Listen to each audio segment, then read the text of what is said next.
Amsterdam Kitchen. Join us live on Saturday mornings from 10 till 12 on Broadcast Amsterdam. Or catch up later. It's all online. So hello and welcome to the pilot edition of our new food-centred radio show for Amsterdam. Today we're trialling off some features before the official launch of Amsterdam Kitchen next week. Hi, Cathy. Yeah, I forgot to say who we are. I'm Cathy, CathyCentral, CathyCentral and Geli Carney. Hello. Yeah, that's right. So from next week, Amsterdam Kitchen will broadcast every Saturday morning from 10 o'clock. We've got a lot to talk about, but this first series, we're just going to trial a few features, and then hopefully we'll keep running right up until Christmas. Oh, my goodness. So what do we got this week on our show? We're introducing some features, as we said. Winkelwagon, which is a bit about shopping bargains in Amsterdam. Eat My Dutch. Yeah. Which is kind of like, discovering those Dutch language terms for food or cooking tasting things experiences. That might be useful. Yeah. So it's basically like a Dutch lesson, but with a food theme. Exactly, yeah. And we've also got a feature called Markets and More, where we look at food and drink-related events coming up in the Amsterdam area. There's a Drinkables feature. Guess what that's about? This week we might even have a live tasting. And we've also got a special guest. Cathy, who's our special guest today? José Mendoza. He's the co-owner of Café Capricho. It's a brand new restaurant cafe based on the J.J. Kramerplein in Oudwest, not far from here on the studio on Kinkerstraat. They launched just recently, so we're going to talk to José about how he started up in Amsterdam, and what he's got planned for the future. So if you like the sound of what's coming up on Amsterdam Kitchen, keep listening and also join in, get involved, make suggestions for the show, music, topics, and interviews. How, Cathy, how can our listeners get involved? Well, you can tweet us at BroadcastAMS or Instagram at BroadcastAmsterdam, and then email, that thing, info@broadcastamsterdam.nl. It'd be really nice to hear from you Amsterdammers where you're going out, eating, and ideas as well. It's Absolutely, an interactive. Yeah. And phone calls. We can take phone calls eventually, Amsterdam Kitchen. What's coming up now? Well, Cathy, I'm a bit nervous, I have to confess, and haven't got a lot of broadcasting experience. So I thought what would be the easiest way to open up the programme is if we both talked about something that we're really well experienced in, which is eating out. And I wanted to share with you my experience recently at a place called De Plantage. Do you know it? The Plantage, it's by the artist Sue. Yeah, that's the one, yeah. And this was a place that was recommended to me by a friend, actually even before we moved to Amsterdam, so that's over a year ago. And it took a while for us to get there, but we did go back in July. And I have to say, it was a fantastic experience. The setting is beautiful. So as you just said, it's right by the zoo. We had, in fact, just come from a day at the zoo, which is another thing I would recommend. The restaurant reminds me of a kind of mid-Victorian arts and craft kind of house. It's a beautiful, what do you call it? Orangerie. That's the word. Thank you. So, and the menu, I want to say, is pan-European, which kind of doesn't sound great, but what I mean is that it's really extensive across, the farthermost tips of Europe and dipping into Africa and even the Middle East with some of the ingredients. Lots of favourite things, which made choosing difficult, which is always a good sign, I think. Yeah. So when I'm in that kind of a position, I have to spy on my neighbour's plates to help me decide. Yes. And I kept seeing this dish coming out, which had this sort of conical, upright, I don't know what it was, but I thought, that looks really interesting. Like a big structure. Yeah, so it was standing about, 6 inches off the plate, and the plate, the rest of the food looked colourful and interesting. I thought, I really don't know what that is, but it sounds great. Anyway, I happened to order exactly what that was. Just by luck? Just by luck. And it turned out it was a flatbread, a fattoush type thing. So that came with a lot of... Was it the flatbread that was like wrapped up in a cone then? Is Yeah. that how they made it? Okay, yeah, cool. exactly. That's... it was delicious. And What a good idea. Yeah. I could do that at home. It would be very progressive. all that extensive cooking that we do. Yeah. So, the service was great. It was really warm and friendly in there. Maybe a little bit slow, but actually I was very forgiving on that because the ambience of the evening was just gorgeous. We were able to sit outside. But I think Yes. even on a colder night, the insides of the restaurant looked really, really warm and cozy. It's a big place. Yeah. It is, yeah. And finally, I would just say that I thought the prices were very reasonable. I mean, given the creativity and the quality of the cooking, you're talking about, I don't know, 18 to 25 maybe for a main course, 10 to 12 for a starter. So, not cheap, but as I say, for the quality of the cooking and creativity, fantastic. So I recommend De Plantage. Yeah, I like it. I've been there for lunch and even just for coffee, which is good. So you don't have to go the whole hog. I've never that's been right. there for dinner. Yeah. But my one thing I know about the Plantage, I've been there about maybe a year ago, and Hans was about 2, and we would have liked a high chair, and we don't have high chairs, which is really odd because it seems like the kind of family place close to the zoo. Given that it's next to the zoo. And I wonder if that's intentional. So, you don't want loads of kids or whatever. I'm not sure if they've changed that since, and now they do have high chairs. But certainly when I've asked twice before, they haven't had high chairs. All right, so little caveat there. Yes. But yeah, so you're right. It is. I meant to say that it is open for breakfast. So it's open all day, basically, for whatever kind of meal you want. Podcast Amsterdam. So you're back with me, Cathy and Gilly for the Amsterdam Kitchen. Your Saturday mornings will never be the same. Woohoo! We're here. So we just heard Gilly's review of the Plantage. I've got a review of Breda, a very nice restaurant. And the funny thing is as well, I actually went there last night, but I went there about 9 months ago, November time. Yeah. And I recorded a review for Broadcast Amsterdam Radio. But we never played it, and I never got around to editing it. And I thought, I'm going again. So then I thought, I'll freshen up and listen to what I said the last time. And then I thought, while I'm listening, I might as well edit the piece. So now I have a fully edited review from November of this restaurant. Okay. I'm going to play it for you now, and then I'll give you the update from last night. Okay, like that. Oh, whoops. Sorry. I remember now. Here we go. Amsterdam Kitchen. Restaurant Breda on the Single in Centrum. So my husband and I were going out for his birthday. So we wanted somewhere Friday lunchtime, but somewhere special with a bit of atmosphere. And we chose Restaurant Breda. I think they had a special lunchtime offer for a set menu. But I think their normal thing is set menus anyway. But we had not been there, so we thought we'd try it out. I can't remember how we heard about Restaurant Breda. I think my husband suggested it. He had spotted that they had a special set menu. I think that's their normal thing, operating with set menus. And we hadn't been there before, so it looks stylish from the website. And I think Amsterdam Foodie has given it good reviews. So they had a 3-course menu, but we opted for a 4-course menu. And I kind of laugh because the first course was haring, typical Dutch haring, but done in a very nice way with the horseradish shavings. But my husband was not impressed. He ate it, half of it, and then gave it to me. So he was hoping for better things from the second course. But I think he was disappointed again, I'm afraid, because, again, very nicely executed, but a vegetarian dish, which is no bad thing, of mini carrots. That was the starring part. And they were really sweet little mini carrots as well, full of flavour. Ultra, ultra mini. But of course, with a meat-eating partner, he was again disappointed. But then the third course arrived, and that was a ribeye.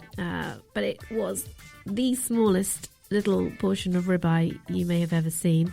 And of course, if you're used to eating out at steak restaurants or something like that, Yes, well, this would suffer by comparison. But again, very well cooked, full of flavour. I don't remember that much about what came with it. And then for dessert, I had a lemony biscuity thing that was quite nice, served in a little bowl. And then my husband, I think he was still hungry. He went for the cheese course, for which, of course, you pay a little bit extra. But it was a generous cheese course, and that was very, very good. So, all in all, we got a wine pairing. But what I liked about Breda was that their wine pairing was quite flexible. So we just went for a glass here or there. So we had a very nice Riesling, which had a kind of small sense of bubbles, not over the top, but because we were celebrating, it kind of felt right. I had 2 glasses of the Riesling. I liked it so much. And then we had, I think, another glass of white.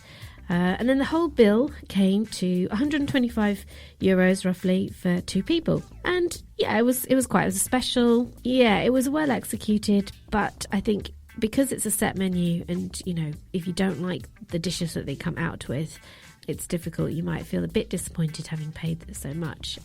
Quite small portions as well. But I really loved it. The atmosphere was lovely, really high ceilings and, you know, quite a lot of light for a canal house on the single. It was just a really nice, refined atmosphere. The staff were great. And so, yeah, I think if you are kind of a bit more open-minded with your expectations, then you might like the courses. I really, really liked all the courses, you know, because I don't mind pure vegetable dishes and fish like that. And we were welcome to have given our kind of preferences, but, you know, I think we just wanted to be open. But perhaps that will teach my husband a lesson and he can kind of say, no herring, please, you know, and a bit of meat in everything. That's probably what he'll say. But that was Restaurant Breda on the single, and that's what we thought. Would you like to share a restaurant review or cheap eats spot? Have a look on our website under Get Involved and Submissions, and email us at info@broadcastamsterdam.nl. And we'd love to hear more about where you're going and enjoying or not enjoying so much in Amsterdam.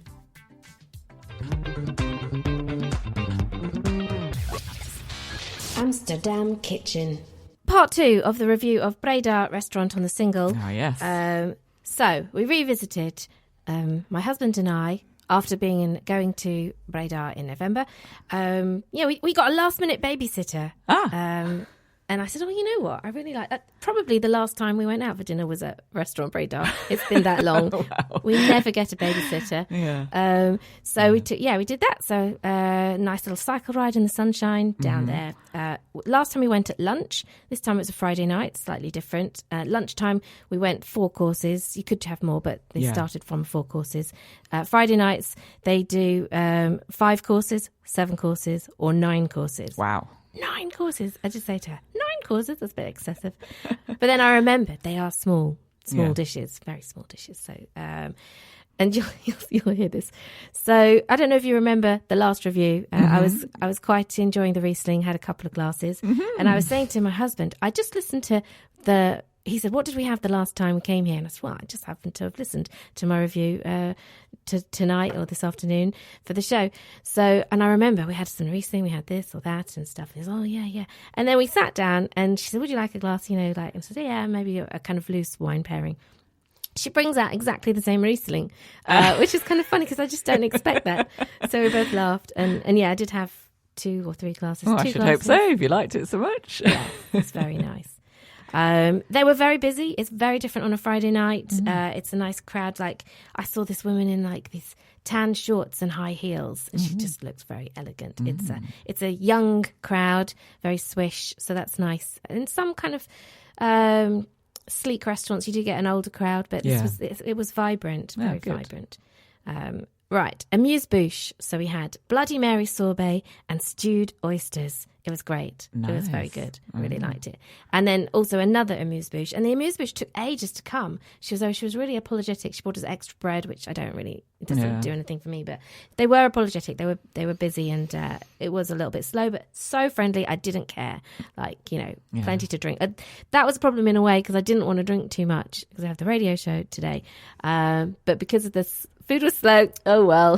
What you going to do? Yeah. But she gave us a couple of glasses on the house in order to, because it was so. Well, it's nice that she acknowledged the slow service because that quite often you don't get anything. No. So, yeah. And then the amuse-bouche, so the Bloody Mary sorbet and the stewed oysters, absolutely lovely. Plus another amuse-bouche, little gem lettuce with pickled piccalilli. And Menno takes the first few bites and I'm behind him. So he goes, oh, I think you'll like this. I think you'll recognise the taste. It's very nice, actually. It's Big Mac. And I'm like, what? I'm like, what do you mean? We're in this fancy restaurant. What are you talking about, Big Mac? And then I take a bite and I'm like, yeah, you're right. You're totally right. But, that was a positive in his book. Yeah, so, good. yeah, I like it. Big Mac. Little gem lettuce with pickles and piccalilli. And we had a nice white wine to go as well with that, or later. It's a Zeeland white wine, a Chardonnay. It was very nice. It wasn't a Chardonnay, actually. It tasted like a Chardonnay, that was it. And then it went very, very minerally on your kind of aftertaste. I like mineral flavours. That's interesting. And I would say it exceeded my expectations of a Dutch white wine. I can't say Great. I took a photo of it, so if we do a blog, it'll be on there. But it was a white wine from Zeeland, Dutch white wine. Zeeland coming up later, by the way. Oh, yes, that's true. But I also thought, I can't envisage grapevines in Zeeland, No. or anywhere in Holland. No. It's just a picture I don't have. But that was cool. And then we had our kind of proper starters. So Menno made the decision to tell them, no kind of mackerel or what's the other one again? Haring. Haring, yeah. So he said, all the courses, but please don't give me mackerel or haring. So then he got a burrata, quite simple. I got a mackerel in a Dutch, they call it green tomato vinegar dasher. Do you know what a dasher is? I would have a stab at it being some sort of dressing, like a acidic dressing, vinegary thing, but I think it's Japanese. It sounds it. Yeah. But that's dashi. Oh, So maybe I'm she not said sure. dashi and I just wrote it down okay. right. Yeah, I think it's dashi. All You're right. So that was very, very nice, refreshing, lovely, thick, like juicy mackerel. And mackerel. it was kind of a bit like tomato water, that you might have at the end of the salad, but nice. Yeah, no, very nice, refreshing. yeah. Like a watery gazpacho or something, maybe, but obviously Nice for a better. summer evening. Sounds good. Yes. Next starter, raw green peas and a kind of angelica flavoured yoghurt. And some nasturtium leaves on the top. And then she said, you mix it all together to get the better taste. And that was very nice, very fresh. But, small, simple things. And then at that stage, I spilled white wine over my boob and nobody noticed. Oh, Kathy. Can you see what... Just... Never mind. Oh, yes. And then the waitress came over to bring us more wine and she left the bottle on the table. So she topped us up and it was, a half glass we'd asked for. And that was difficult because I was trying not to drink too much, but then there was the temptation we could just top ourselves up here now.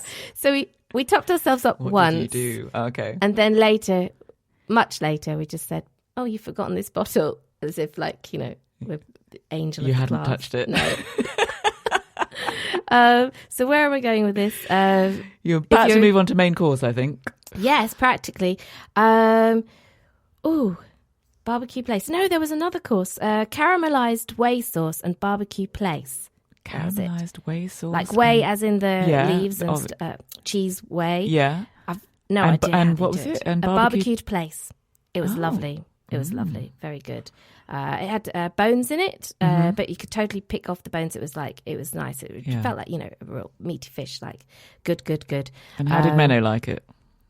Yeah, he did. He liked it. And then he had a dish that I didn't have because he went for the 7 courses. So he got an eel stock soup, like an eel bouillon. So it was literally just a bowl of broth, bouillon.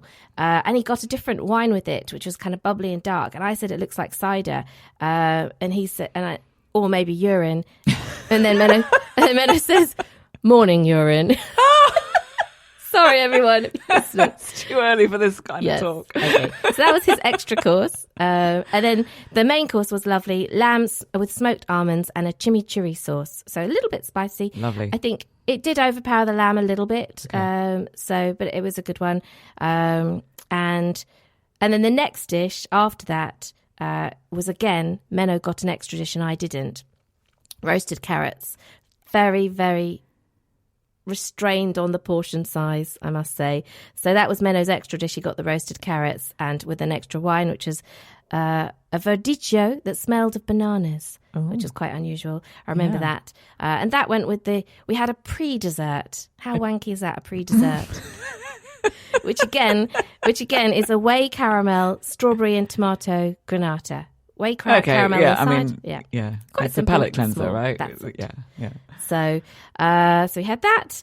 And then the dessert was gorgeous, right? So the main dessert is an ice cream of fig leaves and a verbena meringue and then a jus of green apple around it. And both my husband and I agreed that was our favourite dish of the night. Wow. 3 very different flavours, very well done. The ice cream of fig leaves, lovely. The verbena meringue, you could really taste the verbena, but it was really nice. And the green apple, zingy. So when you say fig leaves, not figs. Yeah, so I'm sure she said fig leaves, and that's kind of what I got. Okay. Yeah, and it was, it was a kind of white, interesting, clean kind of taste. But that was the difference. What's interesting is that, and I'm not going to tell you the price because it was a lot more than the price of the lunch that we went to with the 4 courses. But it's a bit scandalous. Well, it's nice to see you push the boat out. We don't go out very often. Yeah. And but the extra 2 courses then that my husband went for, basically, and I don't know how much extra he paid for those, was the eel bouillon and the tiny carrots. So perhaps not worth it. Yeah. That's a lot on Restaurant Breda. I hope you enjoyed that update. I'm going to play you now a song. I'm going to play you 2 tracks because our guest is here, José Mendoza from the Café Capricho. We must not keep him waiting. Broadcast Amsterdam. And welcome to the studio, José Mendoza of Capricho Cafe. Hey, hello everybody. Thanks for joining us because you've got a great story. You've recently opened your cafe restaurant in the Oude West, not far from here on the Kinkerstraat. So how did you come to this journey to make Capricho Cafe? Oh, it's a long journey. I mean, I know Aaron from, we worked together in a couple of restaurants in Amsterdam, and we kind of came to agreement to let's do something in the future, just let's open something together. Yeah. It's kind of dreaming came true. Yeah, so did you have a particular USP, like a vision? Well, I think it's more about backgrounds. I mean, his background is Italian, my background is Spanish. So we kind of came to the conclusion that let's open something like we'd say like mezzo. It's like a 50-50. Yeah. So we decided to go Italian and Spanish at the same time. Yeah. Can't go wrong with those 2 cuisines. Oh no, popular. Yeah. Yeah. And you're both chefs then? Yes. Yeah. Yes. Did you have any background with the business side of it? I mean, yeah. I think as a chef, it's a dream to have a restaurant. Yeah. I couldn't get more center than that. I mean, every chef, most of the chefs that I know and we know, they own a restaurant. It's like I don't know, it's a dream come true, like I said. Yeah, you don't want to work for the man. You got to do it yourself. Yeah, we were on that stage, like, okay, dude, we're not going to be working always for somebody. We have to do something. Yes. And it happened. Here we are, yes. Yeah. So tell us a little bit more about what did it take to kind of find your premise, to get all the various licenses and stuff? I mean, was it a fairly smooth process or...? It's been a bumpy ride. Yeah. It wasn't that easy at all. I mean, it's not like having a lemonade stand. Exactly. There's a lot of bureaucracy around. We are in the right country for it, and with all my respect to the Dutch people, but they got rules. They got a lot of rules. Ooh. It's not that easy. I mean, you have to go to the chain of commerce, and you need your money, you back up, and connections. A lot of connections. That helps a lot. Okay, yeah. Which is something I guess you've been able to build up. Yeah, I mean, I've been here for a while, so I kind of know the business from inside out. I mean, what they call the HoReCa, like the food industry. It's kind of tricky. But a little bit of hope. Yes, yeah, and it always takes a bit of luck and things. Yeah, I mean, don't give up. Just keep going. It doesn't matter when you're like on the bottom. You will rise up again. Tell us a bit more about the actual location of the cafe. I mean, is there a reason for choosing that particular spot? Well, we were looking like everywhere for a spot, funny story that I used to live there in that neighborhood. Yeah. And It's a lovely neighbourhood. I live around the corner. Okay. Yeah. All right, well, Yeah. there you go. So you know the place. It's kind of in the right in the corner on the front of the park. Mm-hmm. It's a playground for children. Yeah. It's all sunny all the time. Well, not all the time. Most It's of Amsterdam the time after in the all. summertime. And it's a good spot. I mean, I know it for a while. I left there for about 10 years. Yes. Yeah. Yeah. So, there's lots of footfall, a good mix of clientele, I guess. Yeah. Yeah. True. Yeah. A corner place. And it's a tricky spot because there's a couple of restaurants who've been there before you and then failed. And, it's like they haven't lasted that long. It's not just about that. You've got to do something else to make it work as well. So you've come in with a new concept. Yeah. I mean, I think most of the old businesses have been there. They I don't know what they did, but we just come fresh and started with a new vision into it. Yeah. And but until now, I mean, every customer who's been there, our food is excellent. Yeah. So that's Great. for me. Like I don't need to hear more than that. If our food is like everybody's liking it, it's just fine with me. We are not much about decoration, and I'm gonna like invest like 100,000 euros just for having a kinky, shiny decoration. We're just kind of old school in that aspect. The most important thing for us is just what kind of wine you have, what kind of food you have. I like that sound of that.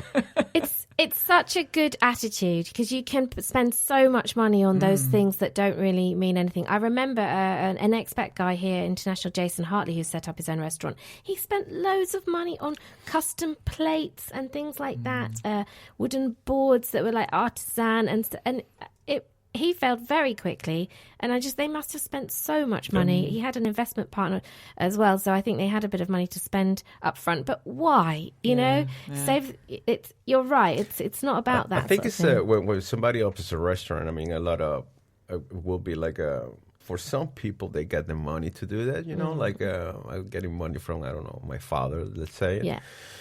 I'm a lawyer and I want to have a restaurant when they don't have F clue what's going on in a restaurant. You know what I'm saying? Yes. Thank you for moderating your language. Yeah, but we're chefs, so we know where the money goes from inside out. Yes. So we know exactly that's how much money do we need to, let's say, get until the end of the month. Right. That I'm going to be spending, I don't know, like 15,000 euros just in napkins that I'm going to use. Well, this is it. I mean, something that I've heard or kind of experienced indirectly is that if you have nice tailor-made things for the restaurant, customers tend to kind of walk away with them. Yeah. That happens.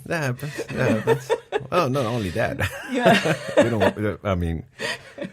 I think it's everywhere. I mean, I've been around a little bit in South America, in United States, and a lot of places in Europe. You don't want to know what people just The things people get takes up away from even plates. Yeah. Even plates. Yeah. I mean, they lick them. And they take the plates. They just put it in the purse. I mean, I'm not kidding. That happened to me once. You've seen it all, you say. we were in Paris, like I'm talking about maybe 10 years ago, and went to this cafe, and it was kind of kinky, like a very beautiful and kind of grandmother's place to go. But everything was goldy and shiny, and the silverware and everything. Yeah. And then I saw this lady actually taking the plates and putting it in the purse, and it That's a coffee plate. Crazy thing, isn't it? You go to a swanky place and you think, well, the clientele are going to be nice people. They're going to behave. And sometimes they're the worst. But I think with Cafe Capricho, you're very much a neighbourhood restaurant cafe, and it's very different there. So I always look at some places and you think, how are you going to get through the winter? That sort of thing. You've got to do things and get people coming midweek and stuff and returning. You're not in a tourist spot. You're really a neighbourhood place, and that's a bit different, isn't it? I think it's you create like a kind of bond with the neighborhood, and it's like a little old town, so everybody knows each other. You gossip here and there, which is normal. I mean, it's just a little place. You kind of stick to it, like the rules. Kind of good morning, goedemorgen, how's it going? You hear anything from all sizes, like, oh, he's now going to the college. Oh, he came back, they sell the house. It's not my problem, but you're just playing along. I mean, you're just part of the community, so you have to. I think it's kind of maybe my way of being. Like I just take a look and talk with everybody. I'm that kind of person. I would just chat with you even if I don't know you. I will offer you a coffee. Just maybe it's the way I am. Well, but I noticed as well, because of that, perhaps you offer breakfast on a Sunday and brunch and stuff, which is great, because the last restaurant didn't. They were just purely about dinner. And I think that's a very good idea. Drinks as well, coffees and things, because then you really do play that role of, the neighbourhood place to go and gossip, like you say. I'm going to try it out. Sounds great. Amsterdam Kitchen. We are back on Amsterdam Kitchen with José Mendoza of Capricho Cafe, finding out all about this fun new restaurant cafe in Oude West. It's by the J.J. Kramerplein, which is kind of between the Overtoom and the Kinkerstraat. A lovely little park there, a neighbourhood restaurant. So I want to know about the food. Talk us through your menu, José. Well, our menu is mostly like started somewhere in the 12th century. So we're still cooking the whole traditional way. We don't use no more than 3 or 4 items per dish because there's no need to it. Yeah. Just cooking traditional way it's been working for us so far. I mean, nowadays, even in the latest 2000, you still see like a lot of restaurants who goes like I got a foam there, and I got a little flour from Indonesia, and maybe 65 grams of that. And, it's beautiful. I wish I could do that again. Like when I was younger, that I was so passionate about just the way it looks. It doesn't even care how it tastes.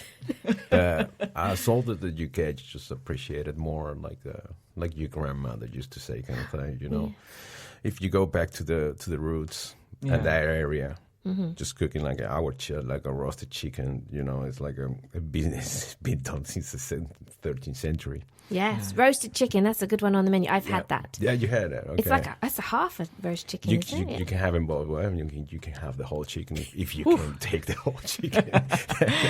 More than welcome. Yeah. But that's rare because often I don't know. I think the Dutch have some kind of feeling against bones, but you don't get that often. Well, I had those too. Like I had a situation once that somebody, I would like to have the chicken, and so I presented the chicken and bring it to the table. And the guy, what's that? A chicken? Yeah, but there's bones in it. Nature works like that. Yes. It could be tricky though. Yeah. But he wasn't like no, I was kind of expecting just the breath of it. Yeah, well, we do cook the traditional way. Yes. I love the chicken with the bone. I prefer it. The flavor. A lot of people get mistake, but you get the taste from the chicken, not from the chicken itself, from the bones. Yeah. That's where the rich flavor is, isn't it? But I suppose hopefully most of your clientele will know that and embrace that. Maybe occasional people that need a little bit of education that way. Yes, a little mollycoddling. So do you have a favourite dish on the menu? The chicken. The chicken, okay. Well, I won't lie. The tomahawk steak is like a winner every day for me. I'm a cannibal kind of person. Yeah. I do eat my veggies, but yeah. But no. Tomahawk steak sounds quite big. So for someone like me, 5 feet tall, do you think that would be too? Should I share it? You can wrestle with that for a little bit, but I think you will need another person to help you. Cool. Yeah. Good to know. It's about a kilo. Wow. Okay. So it's a big boy. Yeah. My husband will be pleased. I've just come from holiday in the States, so actually a kilo of meat is a pretty average single plate. Yeah, serve. right. Ooh. I've had as well the vegetable tempura as a starter. Fritto misto. Oh, that's sorry. Oh, lovely. Fritto misto, I call it. And very generous. Yeah. It's also like an old school dish. It's like all what is left in the kitchen after a day's work. So you get a lot of leftovers. So what should do with that? We don't waste anything, by the way. Everything is like if the onions are about to go bad or anything like that. Any kind of vegetables, you just make pickles out of it. That's it. Your pickles, they're good. Those pickles. And people love them. It's just very popular, even during the night when the kitchen is closed, so people just get a drink and a cocktail or whatever. They can have some pickles with it. Sure. Yeah. I'm going to get into the pickle game, Gilly. I'm going to make it's some. supposed to be very good for It's you. kind of relaxing. It's like better than therapy. Yeah. They look nice on the shelf. Yes, So they do. check out my pickles. Yeah. Sounds a little...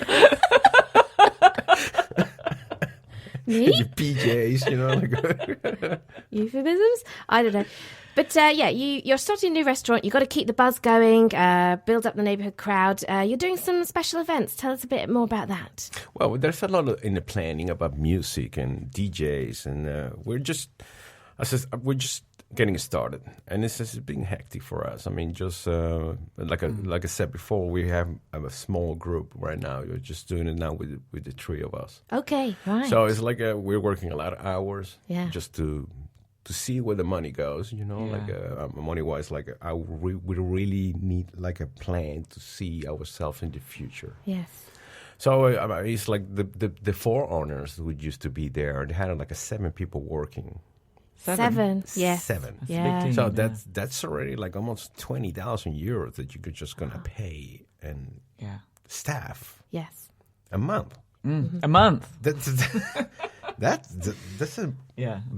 bizarre. I mean, this is a lot of money. Yeah. And for us, it's more like we can do this. I mean, just the two of us in one day, easily. Mm-hmm. Yeah. It's I think it's the mentality of work that you get. I mean, when I came here, it's kind of like I just work my 8 hours and that's it. Mm-hmm. I require to give my 100%. I'm not going to give a 99. I'm not going to give 101. It's just 100%. Instead of my way of working where I'm from, you work even 6-7 days a week, and you work the hours that you need to work. Mm-hmm. I got kind of lazy when I came here. I doubt that somehow. But But it's you've like, got rules? Do we have rules? Yeah, well, do we have rights? Do we have rights? But you got 2 chefs then, and I guess a front of house. That's your team, and you're the girl or the woman who's front of house. She's also international, is that right? Yeah. Yeah, it's Australian. Or? No, she's South African. South African. Yeah. Yeah. So that team. Do you have any time off then? When are your opening hours? We are straight open from 9 o'clock in the morning till 1 o'clock in the night. Ooh. Saturdays and Saturdays. Actually, we can be open till 3 o'clock in the morning. But like I said before, it's a neighborhood. Yes. So we don't want to go out of the boundaries and stay there until 3 o'clock in the morning. Like I don't want to have any fights with any neighbors. No. Everybody in the neighborhood has been so sweet with us. So it's kind of funny that people asking "Does anybody here speak Dutch?" And then comes the Mexican one. Yes, I speak Dutch. And they're really? Do you speak Dutch? Yeah, it's not like Hebrew or Chinese or something. There's been a lot of that in the paper, actually, some discussion that local native Dutch residents are not that comfortable with going to places and not being able to speak in Dutch. But, Well, from foreigner to foreigner, I would say that at the beginning I had a really rough time. I just couldn't handle it. I mean... I learned English when I was in high school, and I learned Italian when I was little, and Spanish. I thought that with 3 languages I could take a tour around the world, but it's not. I mean, there's people just don't accept it, maybe don't like it. Mm. Especially when they say, but you've been here for so long. Yeah, here we go again. Okay. I mean, if you want to call yourself an international city, then you... Yeah, very much. Better. And you want all the money of all the companies and all the tax. Yeah, you got to take it. With all my respect to everybody, I think a lot of foreigners are bringing a lot of new businesses to the country. I mean, just see it around all over Europe. It's happening everywhere. I mean, it didn't start 20 years ago. It started 200 years ago. So. And we try to accommodate, but in the end of the day, it's an efficient way to do business in English in an international city. You're right, but we must talk about something called the Mediterranean mingle. Yeah, what's that? There's wines. Oh, hello. Yeah, we have a good selection of wines. I don't know how to explain it. I think it's something more that you have to calm down and just have a sip. So some wine tastings. Are they paired up with some food then as well? Yeah. Okay, good, because don't get too drunk. So do you need to reserve for that, or is it... I think we know. Yeah. We know each other. You can just drop down anytime you want. Mi casa es su Scored, casa. You heard it there, everyone. José's inviting you all. So the first edition of that, September the 4th. What day of the week is that? Oh, Is you're that a testing us Saturday? now. I don't know. think so. I think that might be I midweek. think it was a Saturday. Everyone reaching for their No, phones. Saturday. No, it's a Wednesday. It's a Wednesday. Wednesday night. Then Oh, and you know what? It's a night when I'm on my own. should we the go whole down family. there? Yeah, Should we go let's down do there? it. Okay. Let's do it. September, so that's Wednesday, the 4th of September, Mediterranean mingled, theme of Tuscan wines that night, and some lovely lekker food. That's great. There'll be more of that sort of thing, I imagine. Yep. And just quickly, before we let you go, because I know you've got a new chef in the kitchen and Yeah. I've got to get back with keeping you. You've also got that one thing that Amsterdam businesses have, a little kind of cat or a dog to kind of bring in the affection and, that neighbourhood feel. We are more than welcoming with everybody. Yeah. No boundaries whatsoever. No. I mean, bring your elephant if you want to. I mean, take off your shoes. Like I said before, we're very welcoming with everybody. And there's something that we said at the beginning, like, I'm not going to say no to nobody. I'm not going to deny my toilet to somebody. I'm not going to deny a glass of water. That's crazy. nice. that's Yeah, really I still have Yeah. places that you go and then, hey, sir, can I use a toilet? Yeah, it's €1. Like, really? Yeah. But You might change your mind on King's Day, but yeah, you have a dog. You have a little dog, though, don't you? Aaron has a dog. Aaron has a dog. He's sweet. You see him walking the dog around the neighbourhood often. It's so nice to see. Lovely. So feel welcome at the Cafe Capricho. I feel welcome. Yeah, I'm Yeah. excited. I'm going to get down there. So you have ASAP. you have to keep an eye on them. Facebook.com Capricho Cafe Yes. Amsterdam. We'll put a link on our blog and everything. Thank you very much for talking Yes, to us, thank you. José. Thank you guys for having me. Amsterdam Kitchen. So you're back with the Amsterdam Kitchen. We've got still going to go up till 12 o'clock. We'll see. We were worried we would be running out of stuff, but it's going all right. I think we're isn't it? okay. We've still got lots to come up. Yeah. Well, you wait for it, Amsterdam. All our little features and fun ideas. We've got something for you now. We'll make a jingle for it called Winkelwagon. Winkelwagen. I just love saying the word, so we had You to have have to a do the feature G. on it. Ha. Oh, I'm sorry. Winkelwagen. Winkelwagen. There we go. Okay. Yeah, it's a good one. And in this regular spot, we're going to bring you, supermarket bargains, really, or some other things like special offers on whatever. Or it could be online. Basically, something for your, keep your purse strings. Tight. Yes, whatever. And this will be short and sweet. What have we picked out for you this week? This week we are talking about blueberries, in particular blueberries from Ekoplaza, which, if anyone is not aware, is an organic supermarket, and there are locations all around Amsterdam, so it should be easy for you to track down. The offer at the moment is that they have organic blueberries, €2.49 for 150 grams. Is that a good deal? Well, it's €1 cheaper than their normal price, I think. That's it, around about €1 off. Yeah. So within its own shop, it's a good deal, I suppose, €1 off. But yeah, what else is around in blueberry world in Amsterdam? Yeah, well, so it compares, for example, with in marked. Actually, the price is kind of the same, but you have to commit to 300 grams, which is quite a big old tub of blueberries. So it depends if you're shopping for family or not. But the price at marked is $4.99 for 300 grams. And they might not necessarily be biologisch, organic in marked, whereas Ekoplaza generally they commit to that. It is, yeah, exactly. And then just to give you a bit more of a steer, the blueberries at Ekoplaza are $2.49 for 150 grams, and in Jumbo the equivalent, well, it's not quite the equivalent, it's $2.69 for 125 grams. They are organic blueberries, but clearly a bit more. Yeah, because you more get pricey. less. So less for Jumbo's more. Jumbo's a bit pricier. Okay, Yeah. for that. So we think it's a good deal, but why would you particularly want to buy blueberries, Cathy? We love blueberries. Hans will just eat them like a monster. He'll eat a whole packet. He's only 3 years old. He'll eat a whole punnet They're himself. fun food for kids, aren't they? Yeah, and they don't. It's not like grapes where you worry about them choking No. because they're quite squishy. Yeah. He's a blueberry monster. And then every now and then when you make pancakes, scatter them on. Yeah. That's basically what I'll do. I don't try anything else more sophisticated. They make good. So my girls like to use them in smoothies. High in antioxidants. That's right. Yeah. So yeah, if you're interested in that kind of superfood end of things, then blueberries feature high. They are in season right now, and these particular ones from Ekoplaza are also grown in the Netherlands. So it's a great product to get into. Podcast Amsterdam. We've got something to introduce to you tonight, to work today, tonight. This morning, tomorrow. Sorry about that. It's the Amsterdam Cooking Club, which is on Meetup, and Gilly and I are running it. More people are welcome to help us run it, and it's a kind of thing that used to be called something called the Get-Togethers, and my friend Lauren Becker, and it's a group of, well, do you know what? I've done a whole feature that'll tell you all about it. Here you go.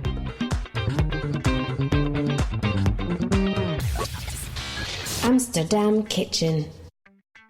The Amsterdam Cooking Club is a local group of home cooks that meet up regularly to cook for each other, share recipes, and make new discoveries and friends.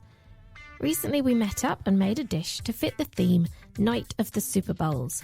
Basically, anything you can eat from a bowl. Bowl food. It's a trend. So what did people make and why? This is a spinach and mushroom frittata. I found the recipe online. I should probably look up the site, something Rico, R-I-C-O, handy for a quick dish that I had to travel with. So I thought something that's not going to slosh around. And frittata is vegetarian if you're okay with eggs. This one I used goat cheese instead of the cheddar cheese because in the Netherlands, no offense, I can't find quality cheddar where I live. So I do find quality goat cheese. It's the hard kind, so you can really... My son has expensive taste in cheese. So I thought, perfect for this recipe. Mushrooms, a little bit of onion, and salt and pepper. I also added a couple more egg whites because the particular dish that I was using to bake it in is more like a 9-inch, not an 8-inch. And so then you get a more shallow frittata, and it just seemed like, I don't know if that's really enough. So I added a couple more egg whites at the end. So it's a bit of following a recipe and then going with, creativity, what you've done before in your gut. And I mean, it's eggs and cheese and butter, you guys. How bad can it be? Yeah.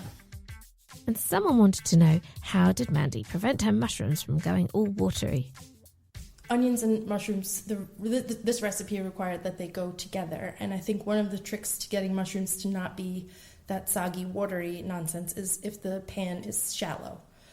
Because a pan that goes up on the sides, say like what you might use as a saucy pan, then more steam collects and stays in that pot. Yes. And then the water stays with the mushrooms. So shallow is the way to go. And I don't know, the butter, I'm not technically savvy enough to say if that has anything to do with it, but let's just pretend that they're buttery and not watery. Gilly from Damn Kitchens brought out an old favourite of hers. So what I like about this is it's vegan, but it's also a very satisfying dish, which is partly down to the buckwheat noodles, good and filling, and the aubergine, which is basically like your meat replacement, and because it's fried, so it's also quite rich, but again it kind of gives you that satisfying mouthfeel, and yet you've got the lovely lightness of the herbs, Thai basil and coriander here, and mango. And don't forget dessert. So this is chocolate and rosemary ice cream. I took this recipe from a book that's been sitting on my shelf for like a year. Ice Cream and Other Frozen Delights by Ben Veer. In the Marked, they're doing this Jersey milk, which I don't think is from Jersey, but it's like from the Jersey kind of... Yeah. I don't know if it's the Jersey cow, but they happen to be in the Netherlands or something. It's basically full and creamy. So anyway, that's gone in there, but it's all about the chocolate. So I got the chocolate makers. I think it's like 92% or something chocolate, so it's really strong. And, the normal ice cream ingredients. But the milk was infused with rosemary, and you're supposed to do it overnight. And I only did it for like 2 hours, which is probably why it's not as strong as rosemary. And it was midway cooking, it was keeping the rosemary flavour, but I think it's lost it. But you can tell me. What's that? So, brilliant fun, right? If you want to come along to an edition of the Amsterdam Cooking Club and find out whatever meetup we've scheduled next, you can find us on meetup.com. The Amsterdam Cooking Club.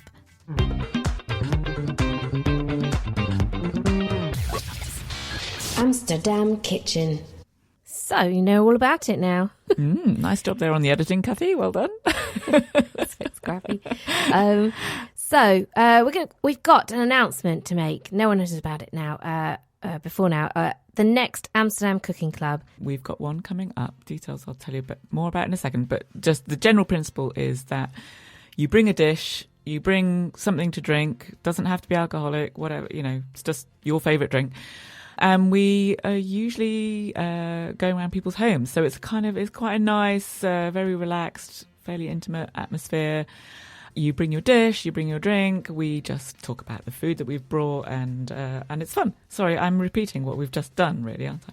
What I should be telling you about is the next event coming up. So we have gone with, it's going to be on Saturday, the 21st of September.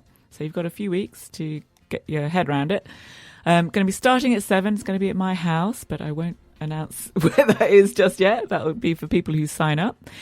And the theme is season to season. So the thinking behind that is that we're sort of, coming to the end of the summer.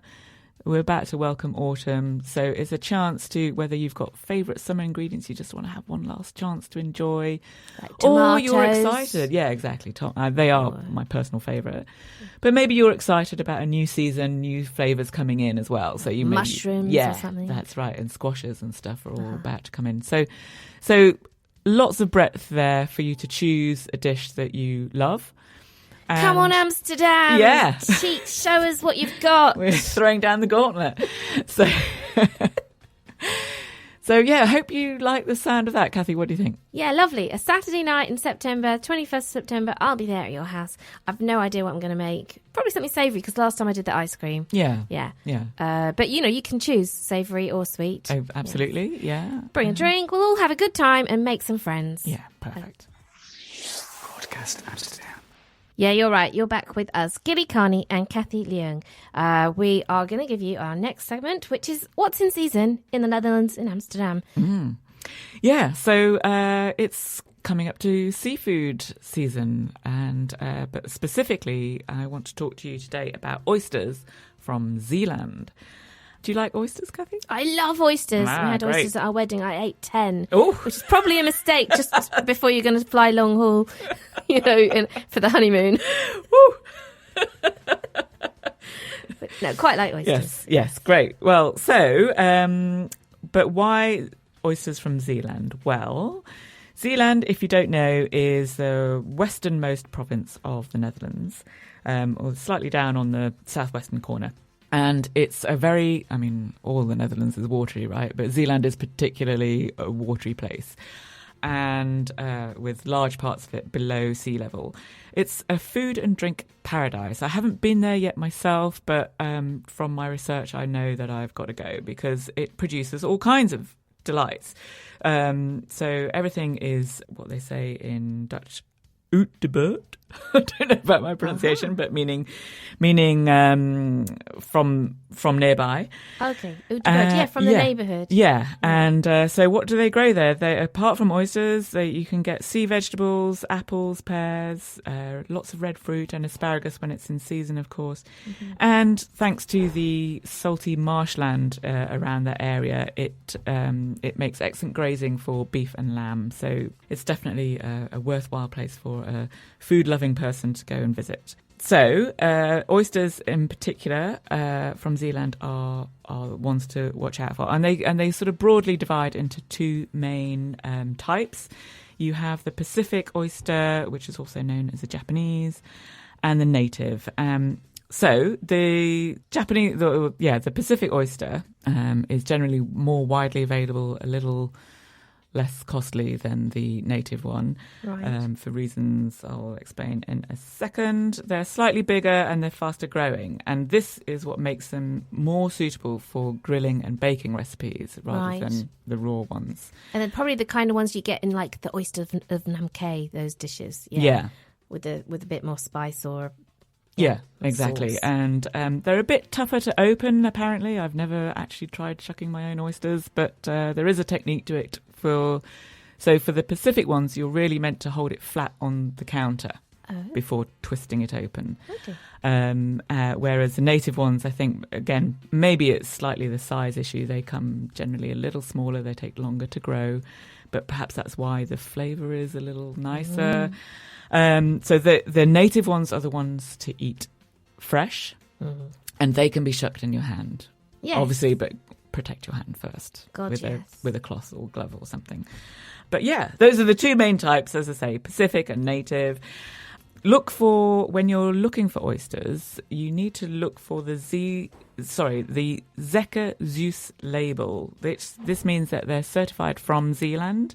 Right, Zeker. Zeker Zeus. Sorry, Zekers. You pronounce it Zeker, yeah, like a long E. Yeah, Zeker Zeus label. And that just means that they've been grown, processed and produced in a sustainable way from Zeeland. Cool. Yeah. And so, yes, as I say, it is seafood time, and that means that there are various festivals coming up. Mussels Festival. Yeah. That's it. I love this. Oostkapelle Mussel 10 Dagen 2019.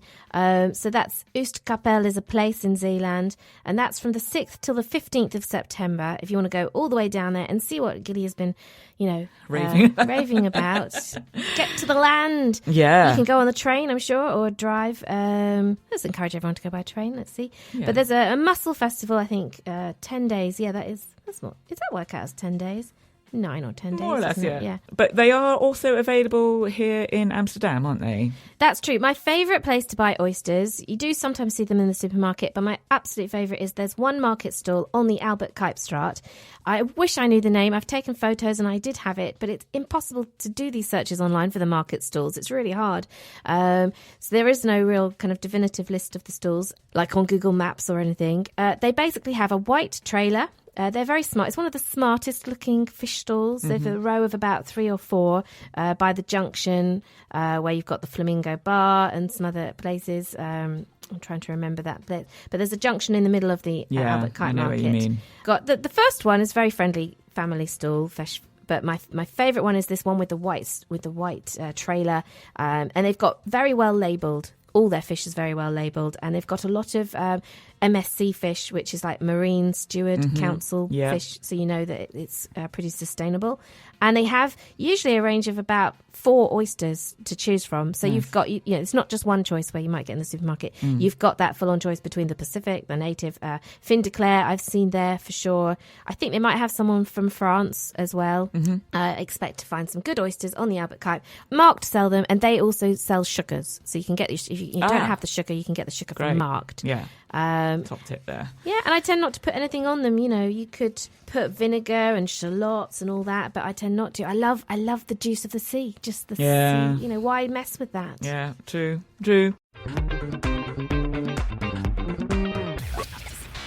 Amsterdam Kitchen. Gilly's been rustling up something in the kitchen. She comes back with full little plate of munchies. Yeah. For 11:50 on a Saturday morning, if you're listening live. And, of course, some booze. Some booze, well. It's our Drinkables section. Yes. And today I want to talk to you about a lovely rosé wine from Villa Wolf. This is a German wine, and it's my favourite. It's available from Markt, and I chose this wine to talk about, and then just as luck would have it, when I went to Markt to buy a bottle, it's on offer. So what could be better? So normal price is $9.49, and but right now you can get it for $8.69. Right. Okay, so not bad. Almost €1 off or something. Yeah. So I thought I'd talk a little bit about the wine first, and then we're going to have a live tasting. Okay, I want to cool. see how you like it. As I mentioned, it's a German wine. It's from the Pfalz region, also known as the Palatinate. That's an area on the Rhine in the southwest of the country, and it's sheltered from the Atlantic cold and wet weather by some mountains. And that's what makes this particular area, it's kind of considered the Tuscany of Germany. It's a very long, hot weather. and the Pinot Noir variety, which is what this one is, does very well in those conditions. Villa Wolf Estate is run by Ernst Lucen and has been since 1996. I'm familiar with this because my husband used to work for the German, or used to do PR for a German wine board. Okay. So, which is why this wine stuck out on, when we were shopping. We're like, oh, it's Villa Wolf. So, yeah. So, and Ernst Lucen is responsible for the estate's big turnaround in fortunes and reputation. Although the wine itself is made by a young female winemaker called Shumi Gebauer. Good. Yay! We need more of those. Yes. Thought you might like that. So this happens to be a 2018 vintage, which, if you remember how hot and long it was last summer. Okay, right. Yeah. Yes.